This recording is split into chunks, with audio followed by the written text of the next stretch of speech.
Hello, நீங்க எப்போதாவது தேர்தல் காலங்கள்ல நடக்கிற அந்த பிரம்மாண்டமான காட்சிகளை கவனிச்சிருக்கீங்களா? சும்மா ஒரு கணம் அதை கற்பனை பண்ணி பாருங்களேன். எங்க திரும்பினாலும் கட்சி கொடிகள், பெரிய பெரிய கூட்டங்கள், பாட்டு சத்தம், ஒரு மிகப்பெரிய திருவிழாவே நடக்கும். ஆமா, கண்டிப்பா. அந்த பரபரப்பான சூழலை பார்க்கும்போது இதை கேட்டுக்கிட்டு இருக்கிற உங்களுக்குள் எப்போதாவது இந்த கேள்வி வந்திருக்கா? அதாவது, இந்த அரசியல் கட்சிகள் வாக்குகளை பெற என்ன வேண்டுமானாலும் செய்யலாமா? இதுக்கு ஒரு எல்லையே கிடையாதான்னு? இது ரொம்ப நியாயமான கேள்விதான்.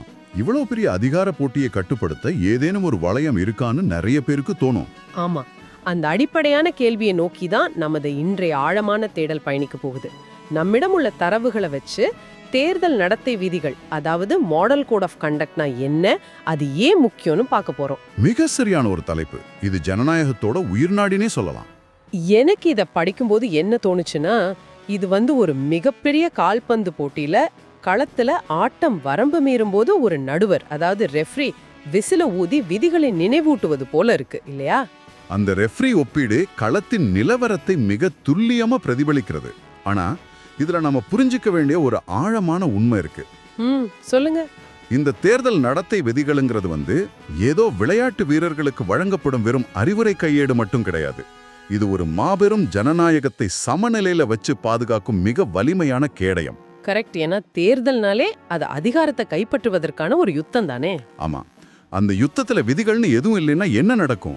யாரிடம் அதிக பணமும் அதிகாரமும் இருக்கோ அவங்க மட்டுமே ஆதிக்கம் செலுத்துற ஒரு காட்டுமராண்டித்தனமான போர்க்களமா அது மாறிடும். அதாவது எளியவர்களையும் பலவீனமானவர்களையும் பாதுகாக்கிற ஒரு ஆணிவேர் இந்த விதிகள்னு சொல்றீங்க. கண்டிப்பா. அதனாலதான் இந்த விதிகள் ரொம்ப அவசியம்.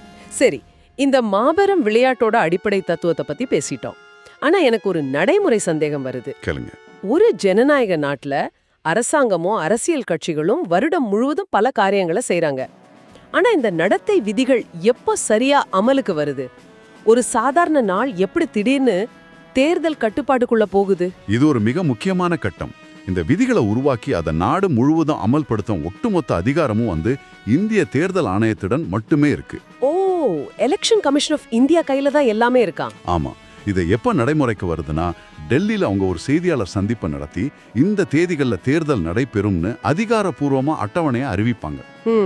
அந்த அறிவிப்பு வெளியாகும் அதே நொடியில, சரியா அந்த நிமிடத்திலிருந்தே இந்த தேர்தல் நடத்தை விதிகள் நாடு முழுவதும் அமலுக்கு வந்துடும். ஒரு நிமிஷம், அதாவது தேர்தல் தேதி அறிவிக்கப்பட்ட மறுகணமே ஒட்டுமொத்த நாட்டின் நிர்வாக காட்சியும் மாறிடுமா? இது எப்படி சாத்தியம்? சாத்தியம்தான். தேர்தல் முடிவுகள் அதிகாரப்பூர்வமா அறிவிக்கப்படும் வரை இந்த விதிகள் தொடர்ந்து அமல்ல நிற்கும். நேத்து வரை தன்னிச்சையா செயல்பட்ட ஒரு அரசாங்கம் இன்னைக்கு ஒரு அறிவிப்பு வந்தவுடன் மொத்தமா ஒரு புதிய கட்டுப்பாட்டுக்குள் வருதுங்கிறது ஒரு ஃப்ரீஸ் ஃப்ரேம் அல்லது ஒரு லாக்டவுன் மாதிரி இருக்கே. ஒரு வகையில அப்படி சொல்லலாம். ஆனா அப்படி ஒட்டுமொத்தமா ஒரு அரசை முடக்குவது ஆபத்தானதா இல்லையா? உதாரணமா, ஒரு மாநிலத்துல பெரிய இயற்கை பேரிடர் வருதுன்னு வச்சுப்போம்.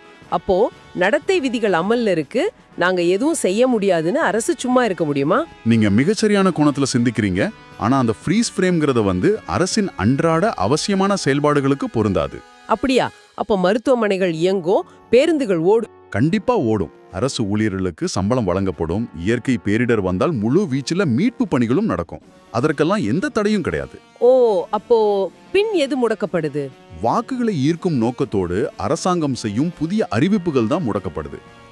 ஏன் இந்த உடனடி முடக்கம் தேவைன்னு நம்ம புரிஞ்சுக்கணும். ஆமா, அது ஏன் அவ்வளவு முக்கியம்? ஒரு தேர்தல்ல பல கட்சிகள் போட்டியிடும். அதுல ஆளும் கட்சிக்கு இயல்பாகவே அதிகாரம் இருக்கும். எதிர்கட்சிகளிடம் பல 100 கோடிகள் பணபலம் இருக்கலாம். இப்படி பணமும் அதிகாரமும் ஒரு சில தரப்பிடம் மட்டுமே குவிந்திருந்தால் ஒரு சாதாரண மனிதன் எப்படி அவங்களை எதிர்த்து போட்டியிட முடியும்? அதானே கரெக்ட். இங்கதான் சம வாய்ப்பு, அதாவது லெவல் பிளேயிங் ஃபீல்ட் அப்படிங்கிற தத்துவம் உள்ள வருது. அதிகார துஷ்பிரயோகத்தை தடுத்து மேடு பள்ளங்கள் இல்லாத ஒரு சமமான மைதானத்துல அனைவரும் மோதணும்னு உறுதி செய்வதுதான் இந்த விதிகளின் ஒரே நோக்கம். சூப்பர், எனக்கு புரியுது. அதாவது அதிக சத்தம் போடுறவங்களோ அல்லது அரசு கஜானாவை தன் கையில் வச்சிருக்கவங்களோ மட்டும் அந்த பலத்தை வச்சு எளிதா வென்றுவிடக் கூடாது. ஆமா, களத்தில் நிற்கும் அனைவருக்கும் சமமான மேடை கிடைக்கணும். சரி, இந்த லாக்டவுன் வந்த பிறகு அரசியல்வாதிகள் எப்படி நடந்து கொள்ள வேண்டும் என்பதுல தான் அடுத்த கட்ட சுவாரஸ்யமே இருக்கு. நம்ம தரவுகளின் படி இதுல முதலாவதா பொது நடத்தை பற்றி சொல்லப்பட்டிருக்கு. General conduct. ஆமா, பிரச்சாரத்தின் போது என்ன பேசலாம் என்ன பேசக்கூடாது என்பதுல கூட விதிகள் இருக்கா? கண்டிப்பா இருக்கு. ஒரு வேட்பாளர் அல்லது கட்சி பிரச்சாரம் செய்யும்போது சாதி, மதம் அல்லது மொழி அடிப்படையில் மக்களிடையே எந்த விதமான பிரிவினையையும் உண்டாக்கக்கூடாது. இது ஒரு மிக கடுமையான விதி. ஓ, அப்போ எதிரணியினரை விமர்சிக்க முடியாதா? விமர்சிக்க முழு உரிமை இருக்கு. அவங்க முந்தைய ஆட்சி எப்படி இருந்தது, கொள்கைகள்ல உள்ள பிழைகள் என்னன்னு நீங்க எவ்வளவு கடுமையா வேணாலும் மேடையில கிழித்தறிலாம். சரி. ஆனா ஒரு தலைவரோட தனிப்பட்ட வாழ்க்கைய, அவங்க குடும்ப விஷயங்களை தரக்குறைவா தாக்கி பேசக்கூடாது. இது மேலோட்டமா பார்க்க நாகரிகம் சம்பந்தப்பட்ட ஒரு விஷயமா தோன்றினாலும் இதுக்கு பின்னாடி ஒரு ஆழமான சமூக காரணம் இருக்குன்னு நான் நினைக்கிறேன். ஆமா, நீங்க ஐடியாக்களை விமர்சிக்கலாம், மனிதர்களை அல்ல.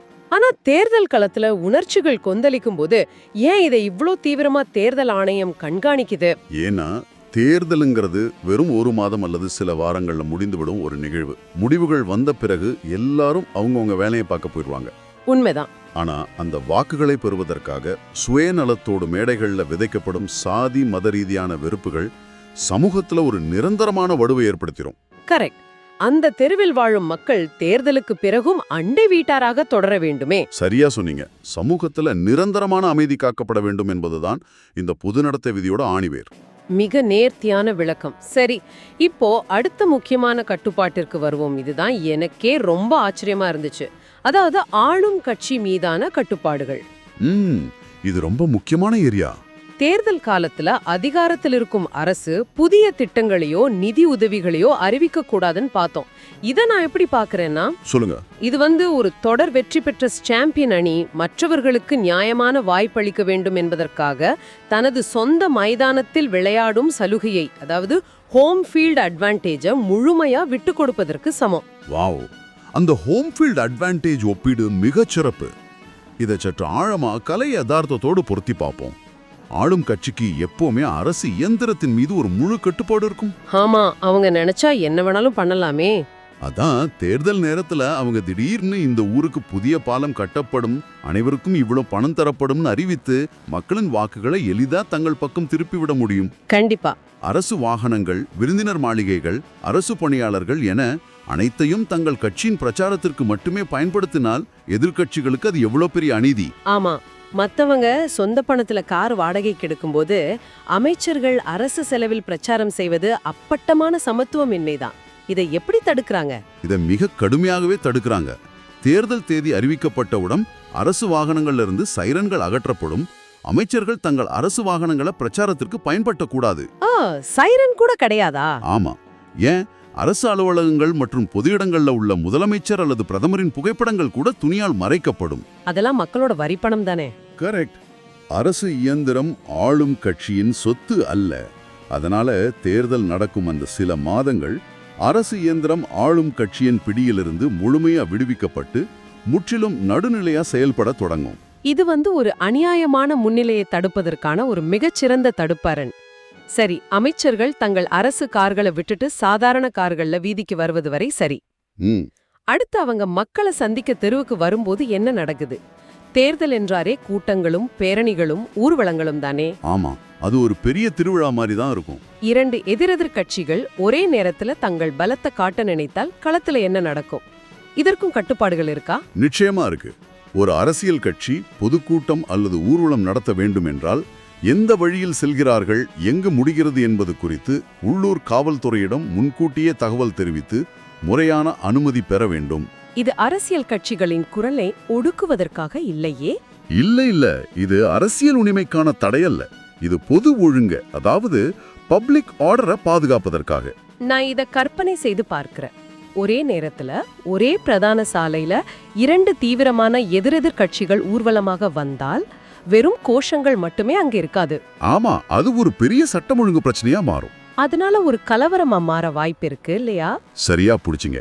அதை தவிர்ப்பதற்குத்தான் இந்த முன் அனுமதி. காவல்துறை இருதரப்பிற்கும் வெவ்வேறு நேரங்களையோ அல்லது மாற்று வழிகளையோ வழங்கி மோதலை தவிர்க்கும். இது ரொம்ப பிராக்டிக்கலான ஒரு தீர்வு. அது மட்டும் இல்லாம பொதுக்கூட்டங்கள்ல ஒலிபெருக்கி பயன்படுத்துவதற்கும் கடுமையான நேர கட்டுப்பாடுகள் இருக்கு. இரவு 10 மணிக்கு பிறகு ஸ்பீக்கர்களை பயன்படுத்தக்கூடாது. ஓ, இரவு 10 மணிக்கு மேல சத்தம் போடக்கூடாதா? ஆமா, இதற்கு காரணம் தேர்தல் திருவிழா ஒருபுறம் நடந்தாலும் பொதுமக்களின் அன்றாட வாழ்க்கை பாதிக்கப்படக்கூடாது. தேர்வுக்கு படிக்கும் மாணவர்கள், மருத்துவமனைகள்ல உள்ள நோயாளிகள், முதியவர்கள் அமைதியை பாதுகாப்பது மிக முக்கியம். அதாவது உங்கள் அரசியல் உரிமை என்பது இன்னொரு குடிமகனின் அடிப்படை அமைதியை குலைக்கக்கூடாது என்பது மிக தெளிவா உணர்த்தப்படுது. எக்ஸாக்ட்லி. சரி, பிரச்சாரங்கள் எல்லாம் முடிஞ்சிடுச்சு. இப்போ நாம கிளைமேக்ஸ்க்கு வரோம். வாக்குப்பதிவு நாள், அதாவது D-Day. அன்றைய தினம் என்னென்ன விதிகள் அமலில் இருக்கும்? வாக்குப்பதிவு நாள் என்பது ஒட்டுமொத்த தேர்தல் செயல்முறையிலேயே ரொம்ப சென்சிட்டிவான ஒரு கட்டம். பொதுவா வாக்குப்பதிவு முடிவதற்கு 48 மணி நேரத்திற்கு முன்பாகவே பொது பிரச்சாரங்கள் அனைத்தும் ஓய்ந்துவிடும். ஓ, அந்த 48 மணி நேரம். இத சைலன்ஸ் பீரியட் அல்லது அமைதி காலம் என்று சொல்வாங்க. இந்த நேரத்துல அந்த தொகுதியைச் சேராத அரசியல் கட்சி தலைவர்களோ அல்லது வெளியாட்களோ அங்கு தங்கியிருக்க கூடாது. அவங்க உடனடியாக வெளியேற வேண்டும். இதோட நோக்கம் என்ன? கடைசி நேரத்திலயும் அவங்க வீடு வீடாக சென்று வாக்கு சேகரிக்கலாம் இல்லையா? ஏன் அவங்கள வெளியேற்றணும்? இந்த அமைதி காலத்தின் நோக்கமே வாக்காளர்களுக்கு ஒரு சைக்கலாஜிக்கல் ஸ்பேஸ், அதாவது மனரீதியான ஒரு இடைவெளியை கொடுப்பதுதான். ஓ, சிந்திக்கிறதுக்கான நேரமா?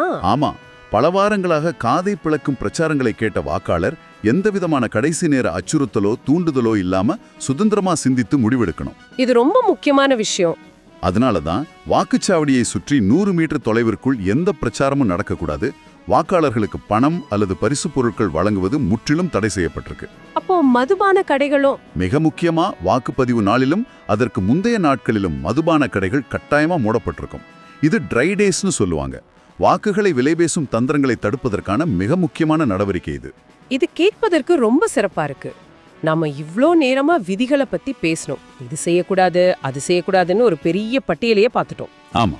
ஆனா நம்ம ஒரு நடைமுறை சிக்கலை பேசணும். சட்டம் காகிதத்துல இருக்கலாம், ஆனா இந்தியா போன்ற ஒரு மிகப்பெரிய நாட்டுல மூளை முடுக்கெல்லாம் நடக்கும் பிரச்சாரங்களை தேர்தல் ஆணையம் எப்படி தனியாக நின்று கண்காணிப்பது? அது ஒரு பெரிய சவால் தான். யாராவது பணப்பட்டுவாடா செய்தாலோ அல்லது விதிகளை மீறினாலோ வெறும் எச்சரிக்கை மட்டும்தானா, அல்லது நிஜமாகவே சட்ட ரீதியான நடவடிக்கைகள் பாயுமா?